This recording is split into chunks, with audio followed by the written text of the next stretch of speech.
Hello, my name's Hemingway Jones and welcome to the channel. Today, I'd like to speak about one of my most favorite fountain pens perennially, and that is the Waterman Carène. I also want to speak about how much I love Waterman and why, a bit about its history, some of the myths and misconceptions about the Carène, and some tricks and tips that you probably need to know if you're going to add one to your daily roster of fountain pens. But over the years, I have derived incredible joy from using this fountain pen for many reasons. So today, I just want to go through my love and appreciation for what I consider to be an extremely underappreciated, underrated fountain pen. So join me today, won't you, as I dive deeply into my love for the Waterman Carène.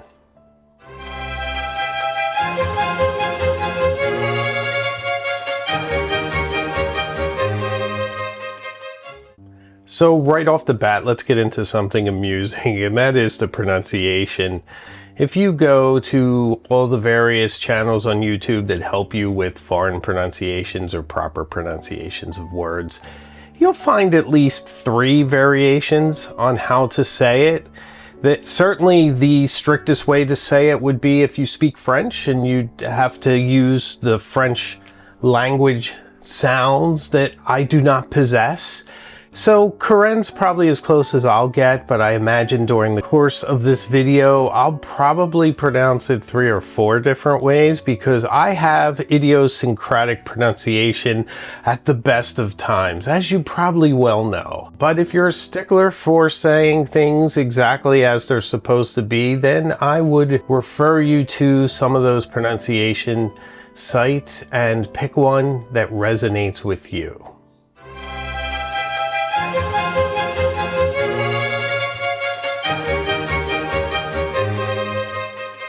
So before we begin, let's dive into a bit of history just to set the scene for Waterman. So Waterman is known as a French pen brand, but it wasn't always so. It was founded in New York City in 1884 by Louis Edson Waterman. It was a very successful fountain pen brand. It held many patents. It had one of the most exquisite flex nibs of all time. And as you know, I love my Waterman 52.5, my Waterman 52, my Waterman 5. I definitely suggest that you dive into vintage Watermans for some of the finest flexible nibs that you'll ever try on any fountain pen. So over the years, they were very successful until just about World War II, when there was what I call the ballpoint crisis. And that is that in the early 50s, ballpoint pens started to become more prevalent and started to gobble up market share, and fountain pens struggled against this, and Waterman struggled as well. At that point, it was purchased by various French brands. Its headquarters moved to Paris. It passed hands many times over the decades, even reverting back to US-based ownership with Gillette, which is a Boston-based company, and Newell Brands, which currently owns it. It still claims its headquarters in Paris, but I did a little research and I cannot find an address for Waterman in Paris, and neither do they have a boutique store there, which is a definite mistake on their part. Wouldn't it be lovely if there was a gorgeous boutique store representing Waterman in Paris? Well, there's not. So that's a disappointment. But they do have a location in France, and the Carène is made in France. So let's see what makes the Waterman Carène such a beguiling and interesting fountain pen, shall we?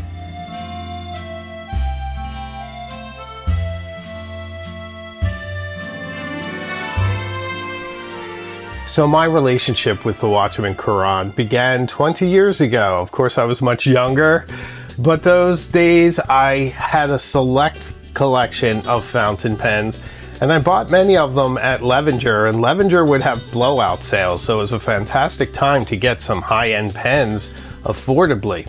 So one time I went in there and I saw this incredibly striking fountain pen. And to me, that's the first thing that really hits you with the Waterman Carène. It has a very unique design. It's very, very striking. And of course, it's based on mid-century speedboat design. So if you think of an old Chris Craft or the sort of water taxis you find in Venice, it's a very similar design to that. And that's kind of what makes it so beautiful and so compelling. It's a rounded, sleek hull of a design for a fountain pen. It has a beautiful sloped down stern, just gracious in its line, decorated with gold. The bow of the pen, if you will, is beautifully rounded. I really consider it more boat-like when it's uncapped and not posted. But that design is just elegant, graceful, and perfect. So seeing this pen and just being driven by the aesthetics, this sort of Art Deco design, it made it a thing of desire for me. And I was very glad that I purchased it. So early on when I had my Waterman Carène, I had a terrible accident with it. I had it in my hand, I was speaking with someone, I turned around, and I jammed the nib into a door frame and just mangled it terribly. And I was so upset. And in those days, there weren't as many options to fix your fountain pen, believe it or not, than there are now. And so I put it into a box, sent it back to Waterman with a little note saying, please just bill me for any damages. It took probably 2 months, but one day it showed up back at my door completely restored, and they never asked me for a dime, which really went a long way to endear the brand to me and really inspire some loyalty from me. It was perfect and has been ever since. So it's really this compelling Art Deco design that grabbed my attention, and that beautiful finish. You have this incredible barrel that's black lacquer with this amber that gives it this tremendous depth. You see the brown of the amber in there with a bit of black, and it's really an interesting illusion, and it has a very luxurious and beautiful polished finish that looks fantastic in the light. Also, the cap ring is exactly where I'd want it to be, at the edge of the cap. Very beautiful. I believe it's in 23 karat gold, all of their coatings and trim on this pen. So it's really designed as a luxury pen, but at a very affordable price point, which once again is fantastic, because so many pens that are made in Europe, as you know, are very, very expensive. They're positioned in the market at the top end, and this one, being made in France, is more of an aspirational pen, because you can find it anywhere between $200 and $300, $350. Special editions are more, which we'll get into, but still a fantastic, elegant pen. And here's the thing about Waterman, and this is probably one of the most important things. I think almost every pen brand is known for something. Pilot for its exquisite quality control, its fantastic nibs, and that just precision. With Montblanc, you get this incredible pen with presence and iconic status, and those artisanal nibs that are fantastic. With Visconti, it's that very kind of brutal form, very interesting, very kind of heavy. Almost every one of their pens are solid form structure. But with Waterman, you get elegance and you get a very, very smooth writing experience. The Carène is not a pen that you're going to get a lot of feedback. The Carène gives you this incredible smooth glide across the page. As you guide your pen, you're not feeling the texture of the paper. You're just feeling pure, smooth. It's like having power steering. You're not getting a sense of the road, but you are getting a very luxurious, smooth experience. I cannot emphasize smoothness enough. It is a fantastic pen if that's what you're going for.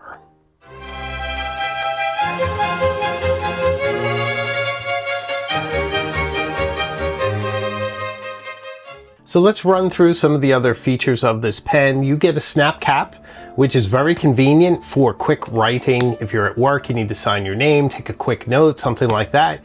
You can click on, click off as easy and as many times as you need to, which is extremely convenient. It's also a decent cap. I've left this for a long period of time and it still writes when I reach for it, which is very nice. Of course, it's also a cartridge converter pen. I always use the converter. They're nice enough to include one. It's decent enough. It does the job and holds a decent amount of ink. Fairly standard converter there. But I do like that. I like the convenience of filling from a bottle, and I always obsess about my ink colors. But the amber color certainly goes with all the different browns and reds and tones in that part of the color wheel. So that's nice. It's also nice with blue, of course, because blue goes in almost every pen I own. Now, my relationship with Waterman's been rekindled lately with two purchases. The first was the Waterman Edison, which I bought at the DC Fountain Pen Show, and just reminded me of everything I love about Waterman. And to be frank, if Waterman re-released the Edison and it were exactly as it was, Waterman would be the greatest fountain pen brand ever, and I would be singing their praises on a weekly basis. Nevertheless, we do have the Carène, and I have compared these two pens, and the new one, which I'm about to speak of, is the same beautiful quality as the one that I bought 20 years ago. So there hasn't been any fall off. So is there any hope that we could possibly see the Edison again? Can you imagine? I decided to kind of hang back a little, especially once I ordered my Montblanc Wes Anderson pen, which at the time of filming, I am expecting just about any day. So I decided to sort of slow down on my pen purchases, to really be mindful of each pen that I add, to consider it from many different perspectives. But in all of that, this pen, the Waterman Carène Reflections of Paris, just broke through.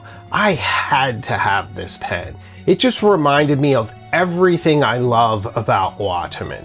Once again, it's a Carène. It's inspired by Paris and the way it shimmers at night. The barrel is a beautiful black. The cap is coated with palladium, which is really interesting. It has this beautiful wave pattern. It shimmers like no other pen. It's absolutely gorgeous. It's supposed to look like the Seine. It's very, very beautiful. I can see how waves would make you think of water. And it also looks really lovely with gold and that silvery palladium contrasting with each other. And normally gold and silver don't go together, but here it's a nice touch.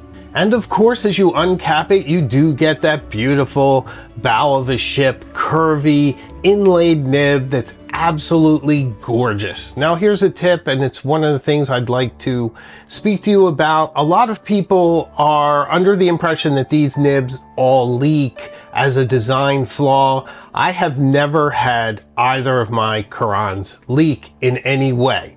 Now it's possible that I received two very good ones and that there aren't good ones out there. But one of the things you do need to be careful about with these pens, and really with any inlaid nib when you fill it, is that you are completely immersing your nib into the ink. So it fills every little cranny and cavity that there is, and there are some under the side fins of the nib.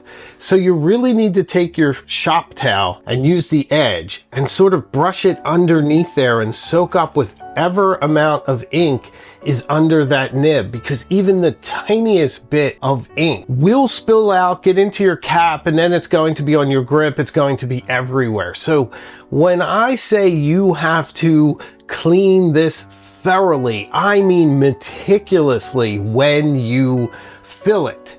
So make sure everything is dry, the whole nib, underneath it, the whole section, whatever part touched ink. And with that, hopefully you won't have a problem. But if there is something else, I would encourage you to exercise your warranty. Waterman gives you a 2-year warranty, and if you register the pen with them, they extend that to 4 years. That's pretty good. If there's a manufacturing problem, you're going to figure that out within 4 years.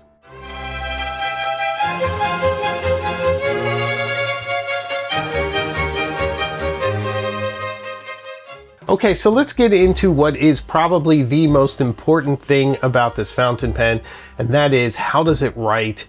And all I can tell you is it is a magnificent experience. I try not to post this pen, but I do sometimes, especially my amber version, because I've had it for so long. I'm not worried about any scratches on it. It's been through many adventures with me. So at this point, I am just really enjoying this fountain pen. So it is an incredibly smooth experience.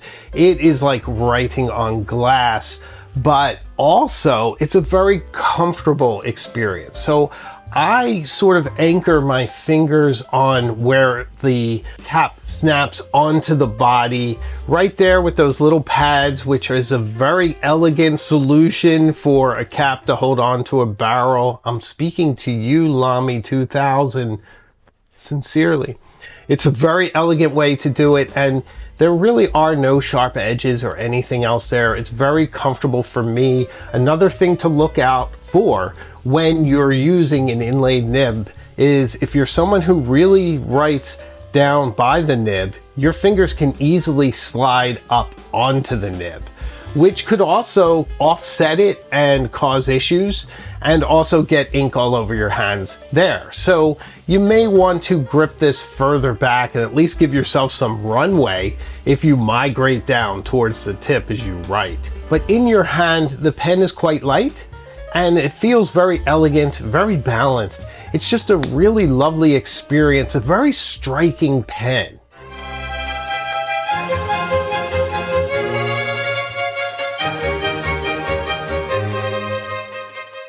So if I think who I am when I write with this pen, I feel very inspired artistically. I feel like a pen like this projects that you think of details, that you enjoy a little luxury, you don't mind trims in gold or palladium, something a little flashy, a little shiny, but you're looking for value. You're looking for a pen that's going to deliver a fantastic writing experience for half the price of some of the more marquee brands. You're also not worried about what other people think.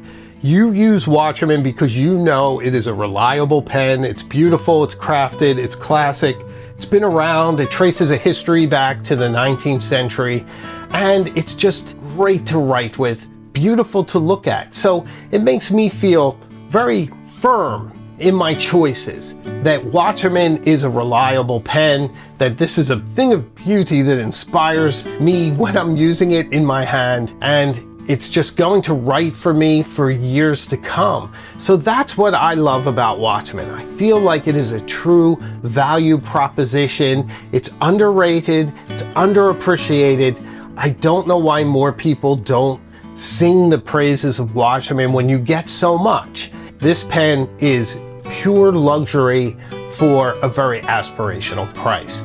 And that is a tough equation to beat. Value, luxury, together. It's very rare in the fountain pen world. So, what do you think of Waterman? What do you think of the Waterman Carène? Is it a fountain pen that's in your collection? Do you love it as much as I do? Please let me know in the comments, and if you don't like it, let me know why. If you've had a bad experience, that's nice to hear too. So I really appreciate you watching, and if you've reached this point, consider subscribing. I'd love to have you on this journey with us. And if you want to support the channel even more, help keep the lights on, membership is available as well. I'd love to have you behind the scenes. And we have a pen pal group for Illuminati and Cognoscenti members, so consider that as well. So I make new videos all the time, and I have a live show as well. So I can promise you, we will see each other again very, very soon, perhaps in Paris.